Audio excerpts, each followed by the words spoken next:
ছবি রিলিজ করতে চলেছি, আমার অবস্থান বলার জন্য নয়, এটা একমাত্র দেবী পারে। সাকিব খানের জন্য এসকে মুভিজের ইভেন্টে যাইনি আমি, ওই রকম সস্তা নাটক দেখার সময় আমার নেই। দর্শক, এ কি বললেন ওপার বাংলার জনপ্রিয় অভিনেতা দেব? একজন সিনিয়র অভিনেতার মুখে এসব কিভাবে মানায়? এই বিষয়ে বিস্তারিত জানতে ভিডিওটি শেষ পর্যন্ত দেখুন, নয়তো মিস করবেন অনেক কিছুই। দর্শক, সম্প্রতি দেখা গেল ভারতের একটি অ্যাওয়ার্ড ফাংশন বায়োস্কোপে দেব, জিৎ, মিমি সহ একঝাঁক তারকাদের একসাথে। কিন্তু এখন প্রশ্ন উঠেছে, এই তারকারা তখন কোথায় ছিল যখন আমাদের মেগাস্টার সাকিব খান গিয়েছিলেন কলকাতায়? তবে কি সাকিবের স্টারডমের ভয়েই পিছিয়ে গিয়েছিলেন দেব? এখন দেখা যাচ্ছে দেবকে তার খাদান সিনেমার প্রমোশনে অনেক সক্রিয়। যিশু সেনগুপ্ত এবং ইথিকাকে নিয়েই শুরু করে দিয়েছে তার প্রমোশনের কাজ।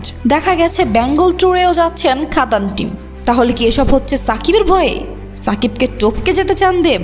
এমনটাই প্রশ্নের ঝড়ে গোটা সোশ্যাল মিডিয়া কাঁপাচ্ছে সাকিব ও দেব ভক্তরা। তো দর্শক, আপনাদের কি মনে হয়, সাকিব খানকে কি একঘরে করতে চেয়েছিল দেবজিতেরা? অবশ্যই কমেন্টে জানাবেন। আর আপনি যদি একজন সাকিব ফ্যান হয়ে থাকেন, তাহলে অবশ্যই আমাদের চ্যানেলটি সাবস্ক্রাইব করে যাবেন।